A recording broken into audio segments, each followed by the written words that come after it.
நம்ம இன்றைக்கும் நேரம் எடுத்து தியானிக்க போகும் தலைப்பு 10வது வசனத்தில் தேடப்பட்டிருக்கிறது. யோவான் 4ஆம் அதிகாரம் 10வது வசனம். நான் உங்களுக்காக வாசிக்கிறேன். யோவான் 4ஆம் அதிகாரம் 10வது வசனம். இயேசு அவனுக்கு பிரதியுத்தரமாக, நீ தேவனுடைய ஈவையும் தாகத்துக்கு தாய் என்று உன்னிடத்தில் கேட்கிறவர் இன்னார் என்பதையும் அறிந்திருந்தாயானால் நீயே அவரிடத்தில் கேட்டிருப்பாய், அவர் உனக்கு ஜீவ தண்ணீரை கொடுத்திருப்பார் என்றார். இன்றைக்கு நாம் தியானிக்க போகிற தலைப்பு இதுதான், தேவனுடைய ஈவு. நம்ம யோவான் 4ஆம் அதிகாரம் என்று சொன்னாலே நம்ம எல்லோருக்கும் ரொம்ப தெரிந்த ஒரு பகுதி. அதுவும் ஆண்டவராகிய இயேசுவானவர் ஒரு சமாரிய ஸ்திரீயிடம், பெண்ணிடம் இந்த உரையாடலை குறித்து நம்ம இந்த யோவான் 4ஆம் அதிகாரத்தில் நம்ம பார்க்கிறோம். ஓகே, யோவான் 3ஆம் அதிகாரம் நேற்று போன வாரம் படித்தோம். நிக்கதேமு யூதருடைய தலைவனாக, ஒரு பரிசேயனாக, அவர் எப்படி இரவு வேளையில ஆண்டவராகிய இயேசுவானவரை தேடி வந்து அவரோடு சம்பாஷித்தார் என்பதை நம்ம பார்ப்போம். இங்க யோவான் 4ஆம் அதிகாரத்துல ஆண்டவராகிய இயேசுவானவர் இந்த சமாரிய ஸ்திரியை தேடி செல்கிறார். ஓகே, இங்க நம்ம வாசிக்கிறோம்ல யோவான் 4ஆம் அதிகாரத்துல ஆண்டவராகிய இயேசுவானவர் அவருடைய சீஷரோடு கூட 4வது வசனத்தில் வாசிக்கிறோம். சமாரியா நாட்டின் வழியாய் போக வேண்டியதாய் இருந்தபடியால் யாக்கோபு தன் குமாரனாகிய யோசேப்புக்கு கொடுத்த நிலத்துக்கு அருகே இருந்த சமாரியாவில் உள்ள சீகார் எனப்பட்ட ஊருக்கு வந்தார்.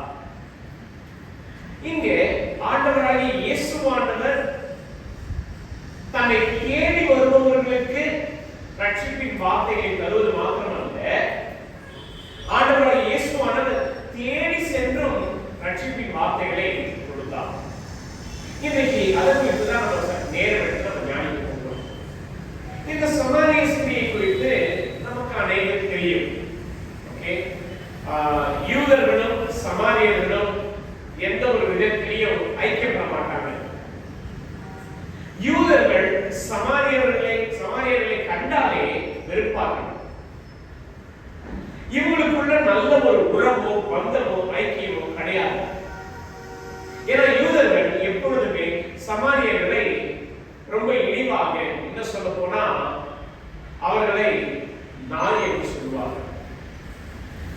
ஏன்னா 722 கிமு அதாவது கிறிஸ்துவுக்கு முன்பதாக இஸ்ரவேலர்கள் தங்களுடைய சொந்த பாவத்தினாலே, தங்களுடைய அக்கிரமத்தினாலே ஆண்டவர் அவர்களை என்ன பண்ணார்னா அசீரியர்களுடைய கையில ஒப்பு கொடுத்தார்.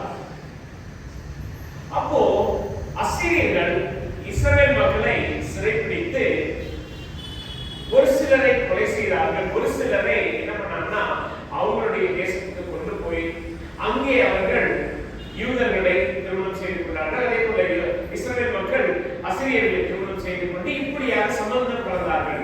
அவர்கள் தான் யார் பார்த்தீங்கன்னா சமாரியர்கள். சோ எப்பொழுதுமே இந்த யூதர்கள் சமாரியர்களை பார்க்கும் பொழுது இவங்க வந்து அந்நிய மக்களோட சம்பந்தம் கலந்தவர்கள், இவர்களுக்கு நமக்கும் எந்த ஒரு உறவோ ஐக்கியமோ இருக்கக்கூடாது என்று உறுதியாக அவர்களை ஒதுக்கி வைத்தார்கள்.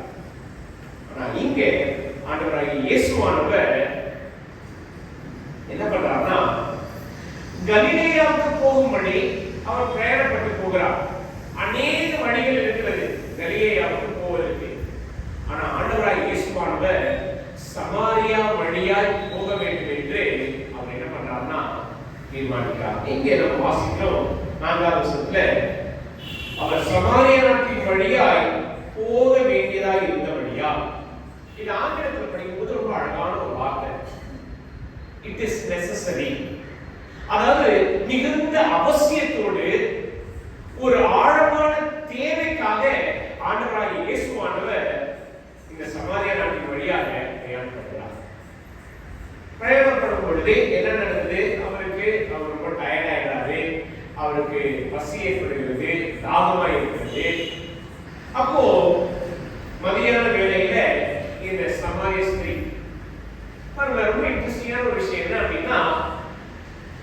ஸ்திரீயுடைய பெயர் குறிப்பிடப்படவில்லை. இவள் பெயர் அறியாதவளாக இருந்தார். அதுவும் யோவான் அவர்கள் குறிப்பிடும் பொழுது பெயர் சொல்லவே இல்லை. இந்த ஒரு பெண்மணி தனியாக தனித்து, அதுவும் நல்ல நண்பர்கள் உள்ள வேலையில தண்ணீர் கொள்வதற்காக வருகிறார். அவளிடத்தில் ஆண்டவராகிய இயேசுவானவர் என்ன பண்றாருன்னா பேசுகிறார். என்ன பேசுகிறார்? சொல்றாரு, தாகத்துக்கு நான் ரொம்ப தாகமா இருக்கிறேன். என்னுடைய பிரயாணம் நான் பரவ தூரம் நடந்து வந்தேன். எனக்கு உண்மையை களைப்பாக இருக்கிறது. தாகத்துக்கு தண்ணீர் கொடு.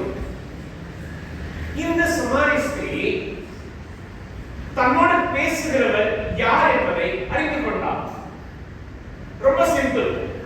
ஆண்டவராகிய இயேசுவானவர் அப்படின்றது இந்த ஸ்திரீக்கு தெரியாது. ஆனா இவர் ஒரு யூதன் என்பதை நன்றாக அறிந்து கொண்டார். எப்படின்னா, அவர்கள் பேசுகிற முறை, அதே சமயத்தில் அவர்கள் உடுத்திருந்த உடை, இவைகள் இரண்டையும் கண்டவுடனே இவர் யூதர் என்பதை அறிந்து கொள்கிறார். வாசிக்கிறாங்க எங்க 8வது வசனம். அப்பொழுது சமாரியா நாட்டாளாகிய ஒரு ஸ்திரீ தண்ணீர் கொள்ள வந்தால் இயேசு அவளை நோக்கி, தாகத்துக்கு தாய் என்றார்.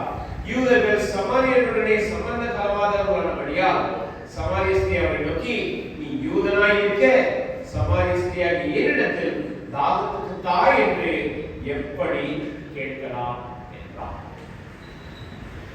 நாம இன்றைக்கு இந்த ஒரு என்ன சொல்ற ஒரு மெச்சூர்ட் சொசைட்டில இருக்கிறோம். ஆனா அந்த காலத்துல தான் இப்படிப்பட்ட ஒரு காரியங்கள் அதிகமாகவே இருந்தது. அதாவது இந்த ஊர்க்காரவே இன்னொரு ஊருக்கு போய் என்ன பண்ண மாட்டாங்கன்னா, தண்ணி கொடுக்க எடுக்கவோ இல்ல உணவு பொருட்களை வாங்கவோ போக மாட்டாங்க. அவர்களுக்கு என்று தனித்துவமாக கடல் இருக்கும், தண்ணீர் எடுக்கிறதுக்கான கிணறு இருக்கும். ஆங்காங்கே அவர்களுக்கு என்று தனித்து எல்லாமே இருக்கும். இங்கே இந்த சமாரிய ஸ்திரீ ரொம்ப தெளிவாக வெளிப்படையாக இந்த காரியத்தை சொல்றாரு. யூதர்கள் யாருமே என்கிட்ட என்ன பண்ண மாட்டாங்க, பேச மாட்டாங்க, சம்பந்த கலக்க மாட்டாங்க. அவர்கள் எங்களை ஒதுக்கி வைப்பார்கள். ஆனா நீங்க என்ன பண்றீங்க, என்கிட்ட தாகமா இருக்கு, தண்ணீர் கொடு அப்படின்னு கேட்கிறீங்க. இங்க ஆண்டவராகிய இயேசுவானவருடைய பதில பாருங்க. வாசிக்கிறோம் 10வது வசனத்துல. இயேசு அவருக்கு பிரதியுத்தரமாக, நீ தேவனுடைய ஈவையும் தாகத்துக்கு தாயின் இடத்தில் கேட்கிறவர் இன்னார் என்பதை அறிந்திருந்தாயானால் நீயே அவரிடத்தில் கேட்டிருப்பாய், அவர் உனக்கு ஜீவ தண்ணீரை கொடுத்திருப்பார் என்றார். இங்கதான் ஆண்டவராகிய இயேசுவானவர் இந்த பெண்ணிடம் தன்னுடைய உரையாடல் மூலமாக ஒரு ஆழமான ஒரு காரியத்தை கற்றுக் கொடுக்கிறார். என்ன சொல்லணும்னா, வெளிப்படுத்துகிறார். நம்ம எல்லோருமே இன்றைக்கு தாகத்துக்கு தண்ணி வேணும்னா தண்ணி தான் கேட்போம். வேறெல்லாம் கேட்போமா? இப்பதான் எல்லாம் கூல்ட்ரிங்க்ஸ் வந்துருச்சு. ப்ளீஸ் இன்னும் ஒரு சில நாட்கள்ல நம்ம வெயில் காலத்தை தொடங்க போறோம், பார்க்க போறோம். நிறைய ஜூஸ் குடிக்காதீங்க. ஓகே, தயவு செய்து தண்ணீரை குடிக்க பாருங்க. இல்லையா, மோர் சாப்பிட பழகுங்க, இறங்கி குடிக்க பாருங்க. ஏன்னா நம்ம நிறைய நேரத்துல ரொம்ப தாகமா இருக்குன்ட்டு நம்ம இருக்கிற எல்லா ஜூஸும் குடிப்போம். என்ன ஜூஸ் நான் சொல்றது ஃப்ரூட் ஜூஸ் சாப்பிட்டா பரவாயில்ல.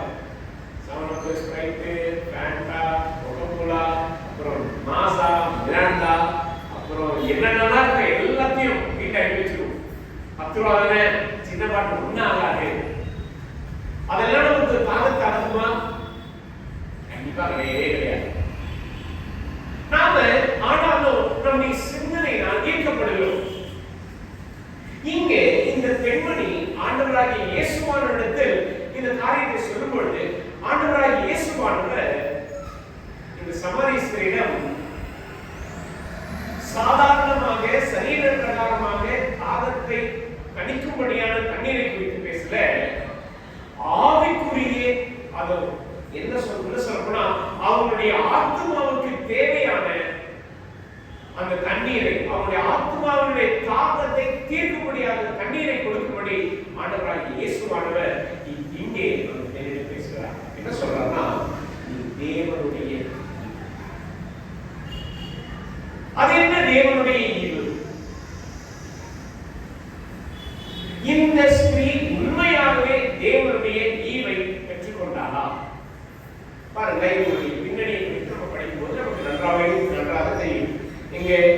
ஆண்டவர் இயேசுவோடு கேட்கிறார், நீ போய் உன்னுடைய புருஷனை அழைத்துக் கொண்டு வா. அப்ப அந்த ஸ்திரீ சொல்றாங்க, எனக்கு புருஷன் இல்லை. ஓகே, அடுத்த வசனம் 17வது வசனம் வாசிக்கிறோம். அதுக்கு அந்த ஸ்திரீ, எனக்கு புருஷன் இல்லை என்றார். இயேசுவை நோக்கி, எனக்கு புருஷன் இல்லை என்று நீ சொன்னது சரிதான். எப்படி 5 புருஷர் உனக்கு இருந்தார்கள், இப்பொழுது உனக்கு இருக்கிறவன் உனக்கு புருஷன் அல்ல, இதை உள்ளபடி சொன்னாய் என்றார். இங்கே இந்த பெண்மணி தன்னுடைய வாழ்க்கையில எவ்வளவு கடினமான ஒரு பாதையை கடந்து வந்திருப்பாள் என்பதை இவருடைய வாழ்க்கையில திருமணம் என்பது ஒன்று ஆசீர்வாதமாகவோ இல்ல சிறப்பாகவோ இல்ல சமாதானமாகவோ இல்ல சந்தோஷமாகவோ அமையவில்லை. அவருடைய திருமண வாழ்க்கை மிகவும் மிகவும் வேதனைக்குரியதாக இருந்தது. 5 புருஷர்கள் இருந்தார்கள் என்று சொல்றார். அதே போல இப்ப இருக்கிறவங்க ஒரு புருஷன் கிடையாது. which means தன்னுடைய வாழ்க்கையில அவள் குடும்பத்திலே பலவிதமான பிரச்சனைகளையும் போராட்டங்களையும் சகித்தாள், கடந்து வந்தாள். அவளால் நேர்த்தியாக தன்னுடைய குடும்பத்தை கட்டவில்லை, உருவாக்க முடியவில்லை. ஒரு பக்கம் சமாரிய பெண்மணியாக இருந்து எல்லாராலும் நிராகரிக்கப்படுவது, இரண்டாவது குடும்ப பிரச்சனையில் குடும்ப காரியங்களில் அவளால் நேர்த்தியாக செயல்பட முடியவில்லை. அங்கே அவளுடைய வாழ்க்கையில பலவிதமான பலவீனங்களை பார்க்கிறோம். அது மாத்திரமல்ல, இப்படிப்பட்ட பெண்கள் சமுதாயத்துல எப்படியாக பார்க்கப்படுகிறார்கள்? obviously மனிதனுடைய நம்முடைய கண்ணோட்டம் நோக்கம் எல்லாமே நாம் அவங்களை இழிவுபடுத்துவோம், அவர்களை நம்ம தூஷணமான வார்த்தைகளை சொல்லுவோம், அவர்களை பார்த்தாலே நம்முடைய முகத்தை சரிப்போம். ஆனா இந்த பெண்ணிடம் ஆண்டவராகிய இயேசுவானவர் மனதிலிருந்து முன் வந்து பேசுகிறார். இங்கே ஒரு காரியத்தை ஆண்டவராகிய இயேசுவானவர் சமாரி செய்ய சொல்கிறார். நீ தேவனுடைய பிள்ளை, தாகத்துக்கு தாய் என்று உன்னிடத்தில் கேட்கிறவர் இன்னார் என்பதை அறிந்திருந்தாயானால், இங்கதான் மிக முக்கியமான ஒரு வார்த்தை. 2 விஷயத்தை நீ உண்மையிலேயே தெரிஞ்சிருந்தா உன்னுடைய வாழ்க்கையில ஜீவ தண்ணீரை கண்டுபிடிக்க முடியும். ஒன்று தேவனுடைய ஈவு, இரண்டாவது நான் யார் என்பதை நீ அறிந்திருக்க. இந்த கான்வர்சேஷன்ல ரொம்ப அழகா என்னன்னா, இந்த பெண்மணி மனம் திறந்து எல்லா விதமான காரியங்களை கேட்டுக்கொண்டே இருக்கிறார், பேசிக்கொண்டே இருக்கிறார், கேள்விகளை எழுப்பிக்கொண்டே இருக்கிறார். பாருங்க 11வது வசனம். அதுக்கு அந்த ஸ்திரீ, ஆண்டவரே, முண்டு கொள்ள உம்மிடத்தில் பாத்திரம் இல்லையே, கிணறும் ஆழமாய் இருக்கிறதே, பின்ன எங்கிருந்து உமக்கு ஜீவ தண்ணீர் உண்டாகும்? இங்க இந்த பெண்மணி தன்னுடைய சிந்தனையை, தன்னுடைய கவனத்தை எங்க வைக்கிறாங்க? நம்ம யோவான் 3ஆம் அதிகாரம் படித்தோம். நிக்கதேமு என்ன பண்ணாரு? மறுபடியும் பிறக்க வேண்டும் சொல்றேன், மறுபடியும் தாய் வீட்டுல நான் போய் இருந்து பிறக்க முடியுமா? Same idea. இப்ப இங்க இந்த பெண்மணி என்ன சொன்னா, ஜீவ தண்ணீர் எங்க உங்களுக்கு கிடைக்கும்? உங்ககிட்ட தான் என்ன இல்ல? பால் இல்ல, உங்ககிட்ட கயிறு இல்ல, எதுவுமே இல்லையே, அப்புறம் எப்படி உங்களுக்கு ஜீவ தண்ணீர் கிடைக்கும்? அடுத்ததாக 12வது வசனத்தை வாசிக்கிறோம்ல, இந்த கிணற்றை எங்களுக்கு தந்த நம்முடைய பிதாவாகிய யாக்கோபை பார்க்கணும் நீ பிரியவரோ, அவரும் அவர் பிள்ளைகளும் அவர் மிருக ஜீவன்களும் இதில் குடித்ததுமே. இந்த பெண்மணி ஆண்டவராகிய இயேசுவானவர் சொன்ன வார்த்தைகளை பகுத்தறிகிறார். நீங்க ஜீவ தண்ணீர் கிடைக்கும்னு சொன்னீங்க, கையில உங்ககிட்ட வாளியே இல்லை, கிணறு இல்லை, சரி. ஜீவ தண்ணீர் என்றென்றைக்கும் அது நிலையாக இருக்குமோ, அது அழியாது. ஆனா என்னுடைய பிதாவாகிய யாரு? யாக்கோபு, அவரை காட்ட நீங்க பெரியவரா? அவருடைய மிருக ஜீவன்கள், அவருடைய பிள்ளைகள், என்ன சொல்ல போனா பல ஆயிரம் வருடங்களாக இந்த கிணற்றுல தான் தண்ணீர் கிடைக்குது. நீங்க என்ன ஜீவ தண்ணீரை பத்தி பேசுறீங்க? இங்க புரியுதுங்களா? இந்த பெண்மணி எவ்வளவு நேர்த்தியாக ஆண்டவராகிய இயேசுவானவர் சொன்ன வார்த்தைகளை பகுத்தறிகிறார். இங்கதான் ஆண்டவராகிய இயேசுவானவர் இன்னமும் அவள் அறிந்து கொள்ளும்படி காரியத்தை சொல்லுகிறார். எங்க 14வது வசனத்துல 13-14 இயேசு அவருக்கு பதிலமாக, இந்த தண்ணீரை குடிக்கிறவனுக்கு மறுபடியும் தாகம் உண்டாகும். இத்தனை வருஷமா இருக்கு, இது வந்து உங்களுடைய பிதாவாகிய யாக்கோபு வெட்டின கிணறு, இதுல அவருடைய மிருக ஜீவன்கள், அவருடைய பிள்ளைகள், பலவிதமான மக்கள் குடித்தார்கள், உண்மைதான். ஆனா இந்த கிணத்துல இருந்த தண்ணீரை குடிக்கிறவனுக்கு திரும்பவும் தாகம் வரும். 14வது வசனம், நான் கொடுக்கும் தண்ணீரை குடிக்கிறவனுக்கோ ஒரு காலம் தாகம் உண்டாகாது. நான் அவனுக்கு கொடுக்கிற தண்ணீர் அவனுக்குள்ளே நித்திய ஜீவ காலமாய் ஊறுகிற நீரூற்றாய் இருக்கும் என்றார். ஃபர்ஸ்ட் ஜீவ தண்ணீர் சொன்னாலே, அடுத்ததாக என்ன விளக்கப்படுகிறாங்க, நான் கொடுக்கிற தண்ணீர் அவனுக்குள்ளே நித்திய ஜீவ காலமாய் ஊறுகிற நீரூற்றாய் இருக்கும். இப்போ இங்க ஆண்டவராகிய இயேசுவானவர் இந்த வார்த்தையை சொல்ல சொல்ல சொல்ல இந்த பெண்மணி தன்னுடைய இருதயத்தில் தூண்டப்படுகிறார். ஆசீர்வாதம் அந்த ஸ்திரீ அவரை நோக்கி, ஆண்டவரே, எனக்கு தாகம் உண்டாகாமல் நான் இங்கே கொண்டு கொள்ளாமல் இருக்க அந்த தண்ணீரை.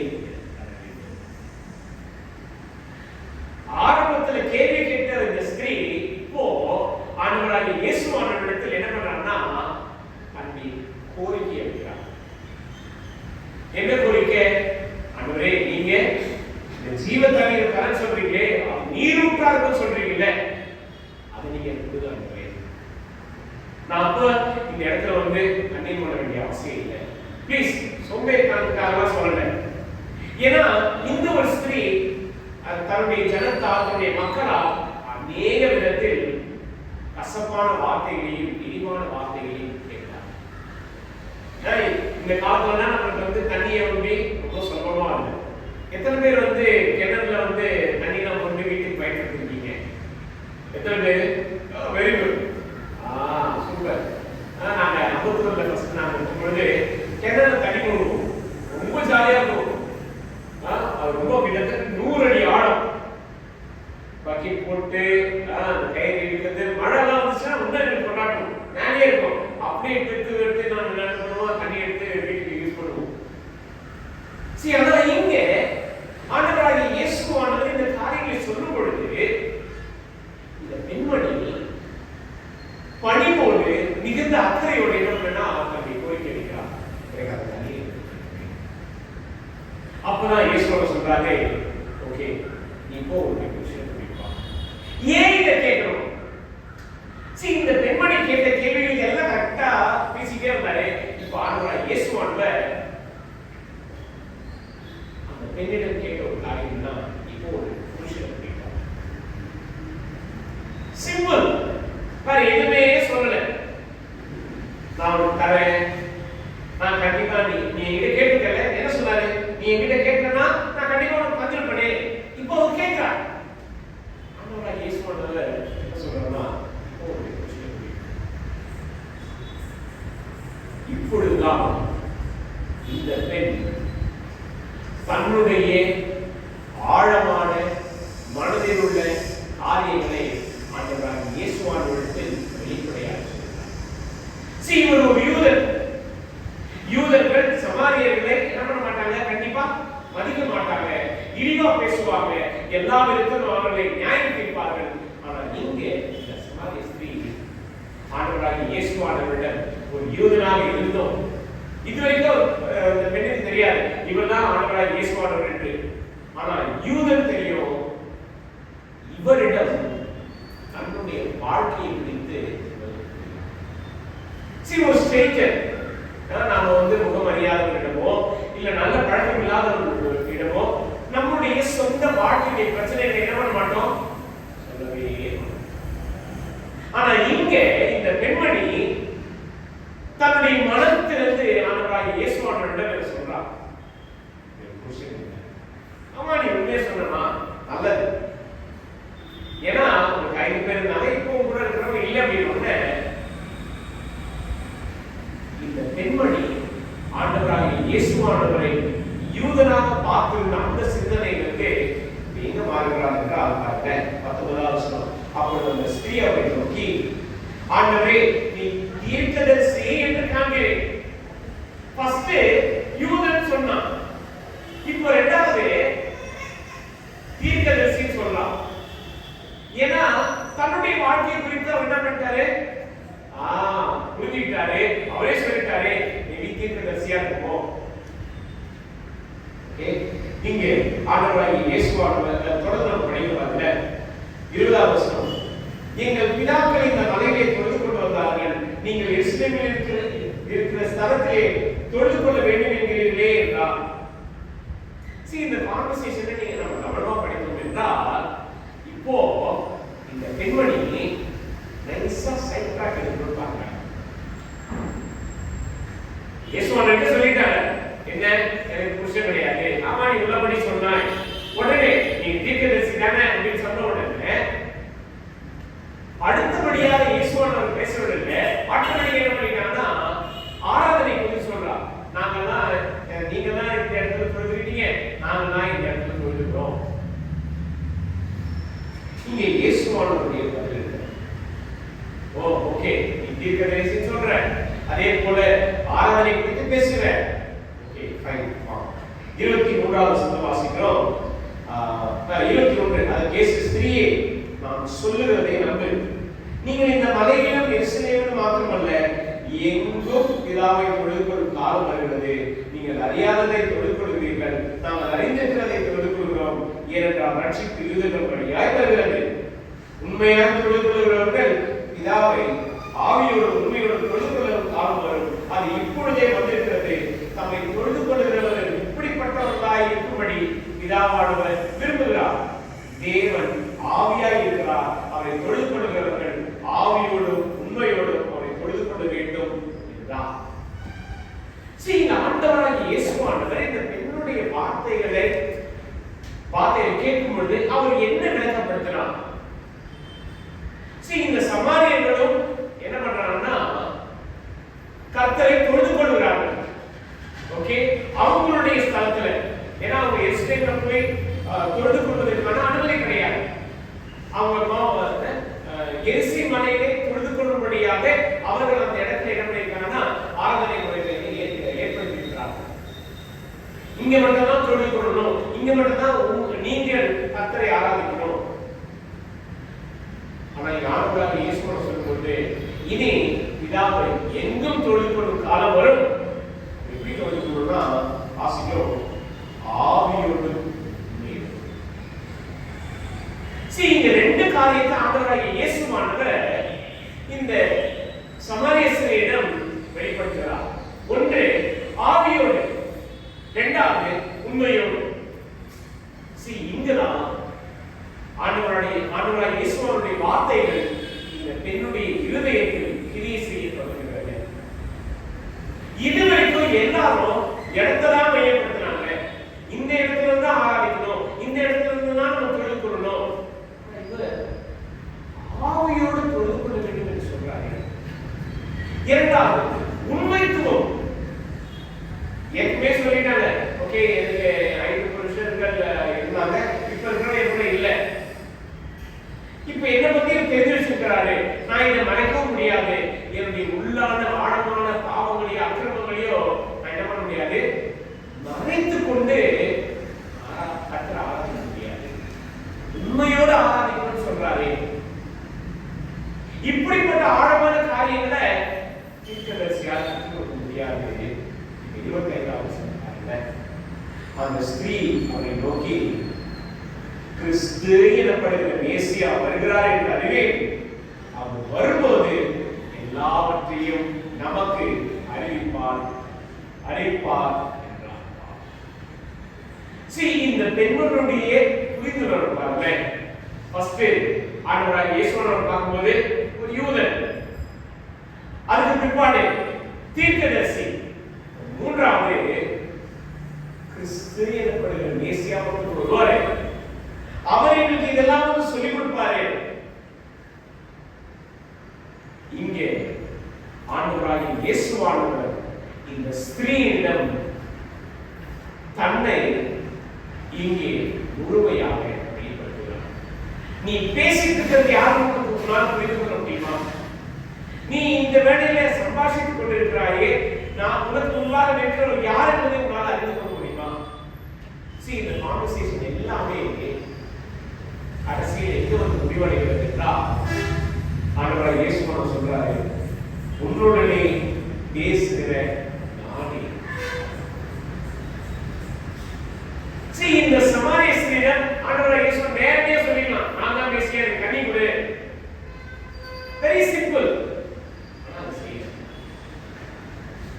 அவள் தன்னுடைய காரியங்களை நேர்த்தியாக அறிந்து கொள்ளும்படி, குறிப்பாக தேவனுடைய ஈவை பெற்றுக்கொள்ளும்படி ஆண்டவராகிய இயேசுவானவர் இந்த படிப்படியாக அவளுக்கு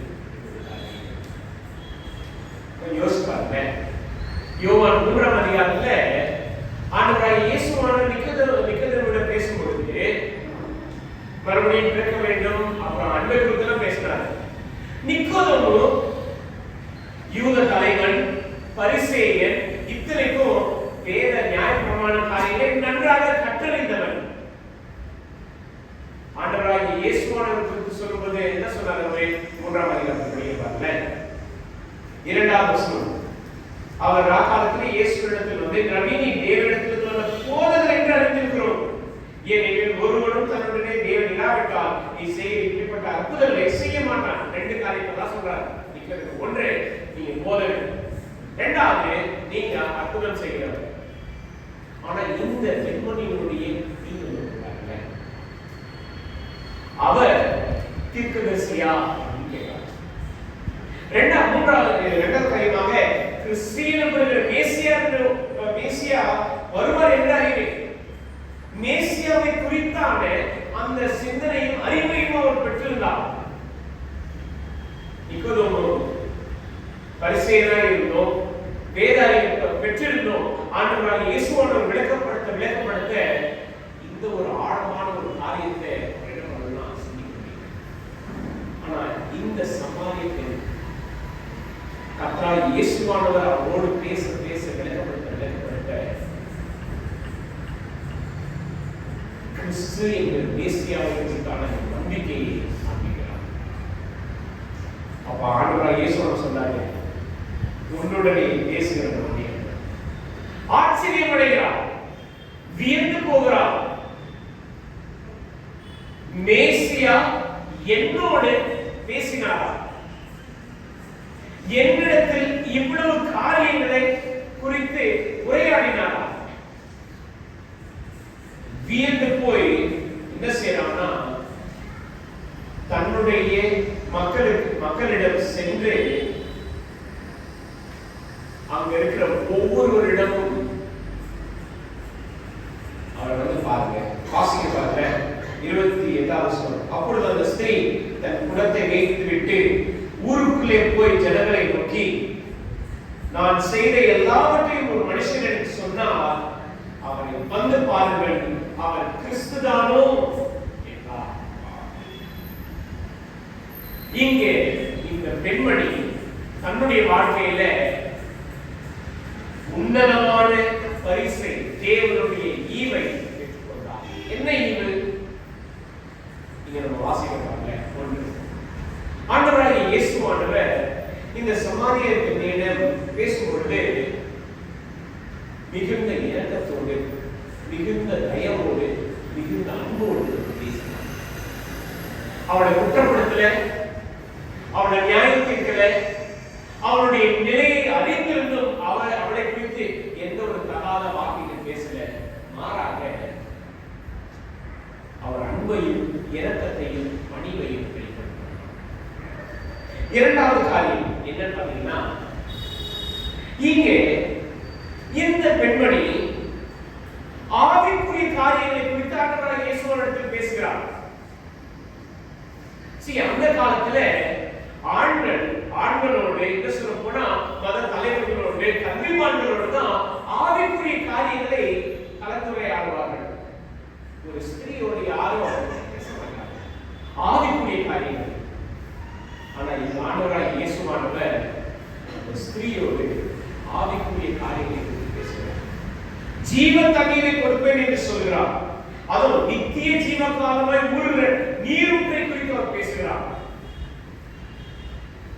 மூன்றாவதாக இங்கே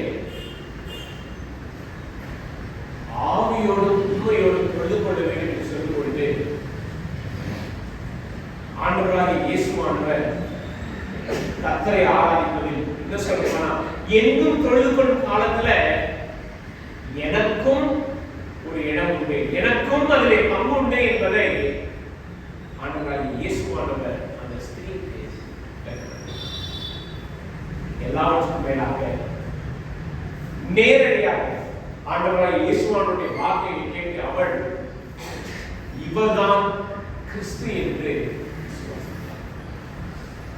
அப்போரா தன்னுடைய மக்களிடம் சென்று, நீங்க தயவு செய்து வந்து பாருங்க, என்னை குறித்து எல்லாவற்றையும் ஒரு மனிதன் சொன்னார், அவர் கிறிஸ்து தானா, ப்ளீஸ் வாங்க. அங்க ஊர்ல இருக்கிற எல்லா ஜனங்களும் வராங்க. ஆண்டவராகிய இயேசுவை பார்க்கிறார், அவருடைய போதகத்தை கேட்கிறார்கள். அன்றைக்கு அந்த இடத்தில் ரட்சிப்பை பெற்றுக்கொண்டார். வாசிக்கிறவார்ல யோவான் 4ஆம் அதிகாரம் 4வது வசனம். 39 வரல, நான் செய்த எல்லாவற்றையும் எனக்கு சொன்னார் என்று சாட்சி சொன்ன அந்த ஸ்திரீயுடைய வார்த்தை நிமித்தம் அந்த ஊரில் உள்ள சமாரியரில் அநேகர் அவர் மேல் விசுவாசம் கொண்டவர்களானார்கள். சமாரியர் அவரிடத்தில் வந்து தங்களுக்கு தங்க வேண்டும் என்று அவரை வேண்டிக் கொண்டார்கள். அவர் 2 நாள் அங்கே தங்கினார்.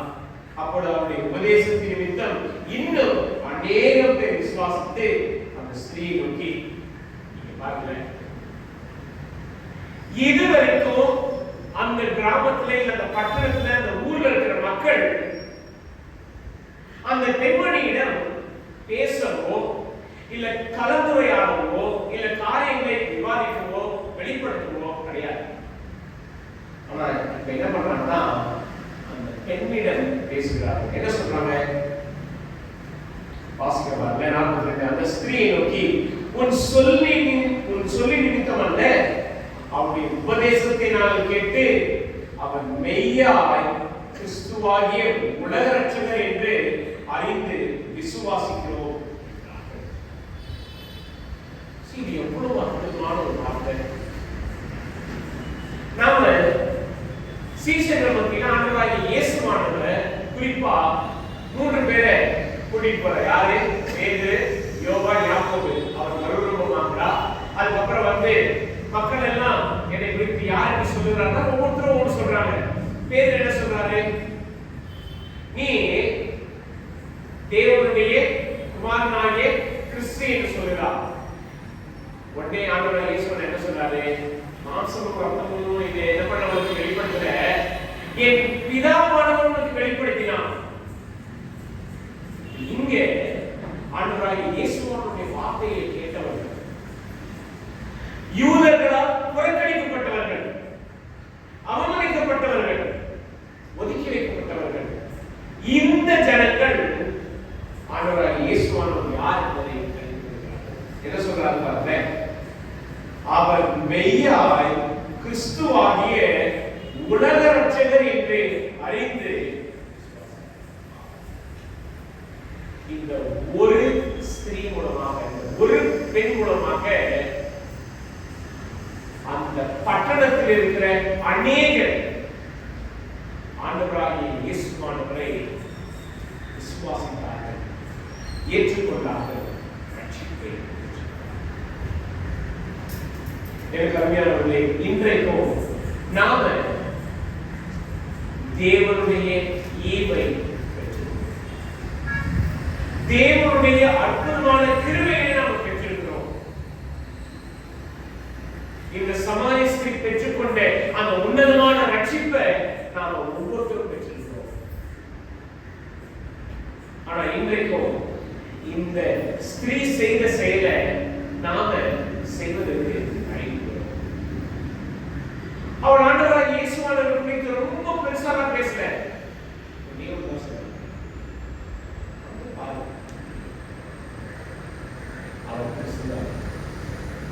வேற எதுவுமே சொல்லல.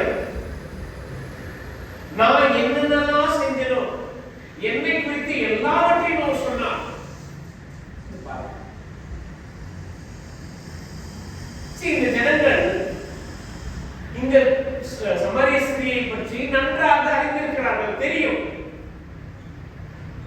தெரிந்திருந்தா அவர் சொன்ன ஒரு காரியம், என்ன பத்தி ஒரு மனிதர் சொல்லியிருக்கிறார், அவர் கிறிஸ்துதான்.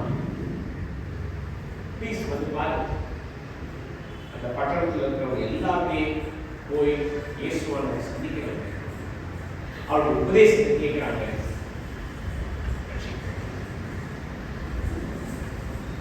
இங்கே நாம் ஒரு பெண்மணி மூலமாக ஒரு பட்டணமே ரட்சிக்கப்படுகிறது. எந்த பெண்ணை அந்த பட்டணத்தில் இருக்கிற மக்கள் ஒதுக்கி வைத்தார்களோ, நிராகரித்தார்களோ, அவதூறாய் பேசினார்களோ, அந்த பெண் மூலமாக அந்த முழு பட்டணத்தில் உள்ள ஜனங்கள் கர்த்தராகிய இயேசுவை அறிந்து விசுவாசிக்கும்படியான ஒரு அற்புதமான ஆசீர்வாதம். இன்றைக்கு நம்மை குறித்து அற்பமானவர்கள், நாம் ஒன்றுமில்லாதவர்கள், வெறுமையானவர்கள் எல்லாம் எதுவான நாம் சொல்லலாம். ஆனா நம்முடைய வாழ்க்கையில் தேவன் நம்முடைய அற்புதமான ஈவை வந்திருக்கிறார். அது என்னன்னா, நித்திய காலமாய் ஊறுகிறது நீரூற்று. ஆண்டவராகிய இயேசுவானவர் பற்றி இன்னும் அதிகமாக அறிந்து கொள்ளும்படி, அவருடைய உறவில் வளரும்படி நமக்கு கொடுக்கப்பட்ட ஒரு அற்புதமான ஆசீர்வாதம். இன்றைக்கு நம்ம குடும்பம் குறித்து நம்ம பேசணும். கடந்த வாரத்தில் நம்ம படித்தோம், கற்றுக்கொண்டோம். நாம இன்னமும் அந்த ஒரு தூண்டுதலோடு, அந்த விசுவாசத்தின் ஆவியோடு இன்னும் கர்த்தருடைய வார்த்தையை கற்றுக்கொள்ளும்படி வளரும்படி ஞாயிற்றுக்கிழமை, திங்கள், செவ்வாய் முதல் வியாழக்கிழமை நம்ம எப்படி இருக்கோம், வெள்ளிக்கிழமை நம்ம எப்படி இருக்கோம், சனிக்கிழமை நம்ம எப்படி இருக்கோம், கற்றுக்கொண்ட அந்த சத்தியங்கள் நம்மை ஊக்குவிக்கிறதா? கர்த்தருடைய வார்த்தையை படிக்க வேண்டும் என்ற ஆர்வத்தை தூண்டினதா? ஜெபிக்க வேண்டும் என்ற அந்த தூண்டுதலை தந்ததா? என்னுடைய விசுவாசத்தில் நான் இன்றைக்கு எப்படி வளரப் போகிறேன் என்ற அந்த ஒரு சிந்தனையை கொடுத்ததா? இதுதான் நம்முடைய வாழ்க்கையில கர்த்தர் அருளுகிற ஈவு நம்மை எல்லா விதத்திலும் ஜீவ காலமாய் அது ஊறுகிற நீர். அவருடைய வார்த்தை, அவர் அருளிய அந்த ரட்சிப்பு நம்முடைய உள்ளத்தில். இந்த பெண் தன்னுடைய பட்டணத்தில் உள்ள அநேக ஜனங்களை பார்ப்பதற்கோ பேசுவதற்கோ தயக்கப்பட்டார். அதுவும் இவன் தண்ணி எடுக்கிறதுக்கே அவன் தனியா தான் வருவான். இப்போ ஆண்டவராகிய இயேசுவானவர், அதாவது கிறிஸ்துவின் மேசியாவை சந்தித்ததனால அவருடைய வாழ்க்கை மாறினது. தயக்கமில்லை, பதட்டமில்லை. யார் என்ன சொல்லலாம், நான் இல்லை, மேசியாவை கண்டேன், நான் அவரை குறித்து மக்களிடம் போய் சொல்லலாம் அப்படின்ற அந்த தைரியத்தோட துணிச்சலோடு போனார். இங்கே ஆண்டவராகிய இயேசுவானுடைய உபதேசத்தை கேட்கிறார்கள். எங்கே இந்த சமாரியர்கள் வேண்டிக் கொள்கிறார்கள், நீங்க எங்களுக்கு வந்து தங்கணும். இயேசுவானவரும் 2 நாட்கள் தங்கினாரு அந்த பட்டணத்துல. இன்றைக்கும் நாம கவனிக்க வேண்டிய ஒரு காரியம், ஆண்டவர் நமக்கு பாராட்டின அந்த ஈவு என்ன என்பதை அதை அறிந்து கொள்வதற்காக நாம் தொடர்ந்து அதை குறித்தான காரியங்களை கற்று இந்த பெண்மணி ஆண்டவராகிய இயேசுவானவருடைய வார்த்தையை பேசும்பொழுது கேட்டு, சிந்தித்து, நிதானித்து, பகுத்தறிந்து தொடர்ந்து காரியங்களை அறிந்து கொள்ளலாம். கர்த்தராகிய கிறிஸ்துதான் மேசியாய் என்பதை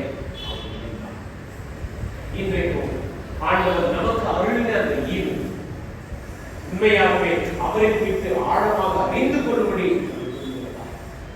ஒவ்வொரு நாளும் இந்த ஜீவ தண்ணீர் நம்முடைய உள்ளத்திலிருந்து நீரூற்றாய் வெளிப்படும்படி அந்த ஒரு காரியத்தை வாசிக்கிறோம். ஏசாயா 43ஆம் அதிகாரத்தில் நம்ம படிக்கிறோம். ஏசாயா 43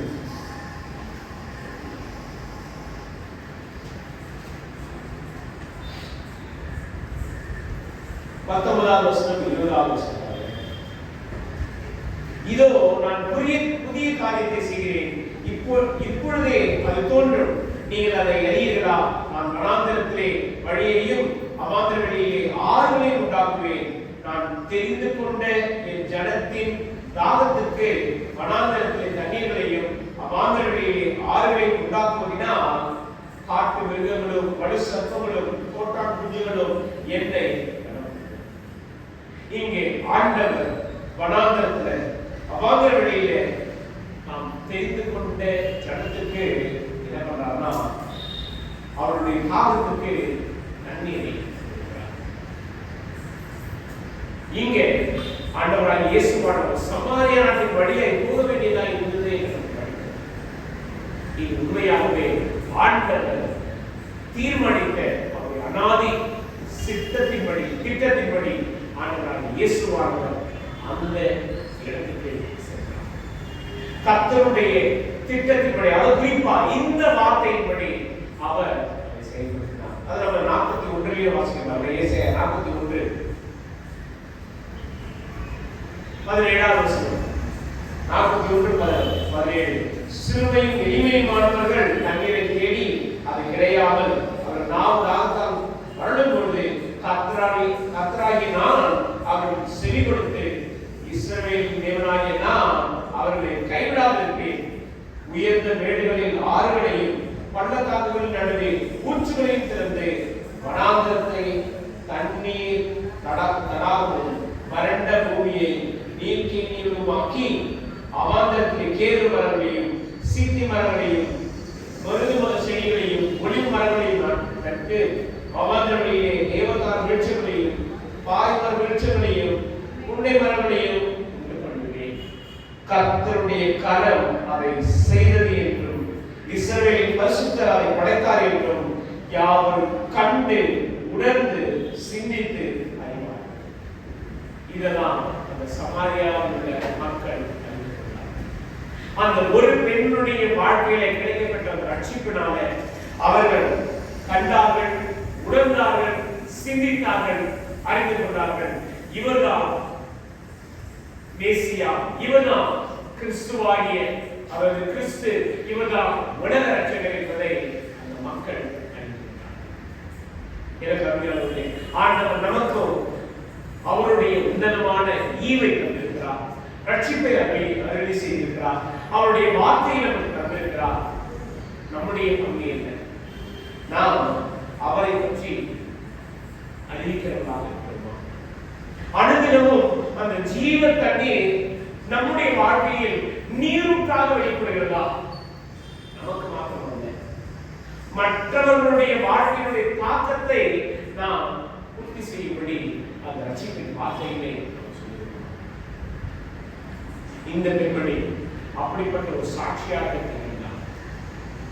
தேவனுடைய பார்வையில அவருக்கு பிரியமான ஒரு காரியத்தை செய்தார். தன்னுடைய ஆத்தும நிறைவை பெற்றுக்கொண்டார். நான் மாத்திரமல்ல, தன்னுடைய பட்டணத்தில் இருந்த ஒவ்வொரு ஜனமும் பெற்றுக்கொள்ளும்படி இன்றைக்கு நாம் மாத்திரம் ரட்சிக்கப்பட்டு கர்த்தரை தேடுவதில்லை, மற்றவர்களும் அந்த ரட்சிப்பை காணும்படி சிந்தித்து பார்ப்போம். கர்த்தருடைய உன்னதமான ரட்சிப்பை நாம் மற்றவர்களிடத்தில் பதில் சொல்லுவோம். ரொம்ப சிம்பிள். ஒரு காரியம், கர்த்தருடைய வார்த்தையை நீங்கள் அறிந்திருக்கிறீர்கள் என்றால், கர்த்தருடைய அன்பை குறித்து அறிந்திருக்கிறீர்கள் என்றால், உங்களுக்கு தெரியவே இல்லை, புரியவே இல்லை, ஆனா ஆண்டவர் உங்களுடைய உள்ளத்தில் உங்களை அறியாத ஒரு சமாதானத்தை தந்திருக்கிறார் என்றால் அவருக்கு சொல்லுங்கள், நான் பெற்றிருந்த இந்த சமாதானத்தை நீயே பெற்றுக்கொள்ளும்படி ஆண்டவராக இயேசு சொல்லுவார். இதுதான் ஒரு மனிதனுடைய வாழ்க்கையில ரட்சிப்புக்கான முதல் படி. நாம கர்த்தராகிய இயேசுவை குறித்து மற்றவர்களுக்கு அறிக்கை செய்கிறோமா, வெளிப்படுத்துகிறோமா, கற்றுக்கொள்கிறோமா? அதை நம்ம சிந்தித்து பார்ப்போம். கர்த்தராகிய இயேசு கிறிஸ்துவுக்கு சாட்சியாக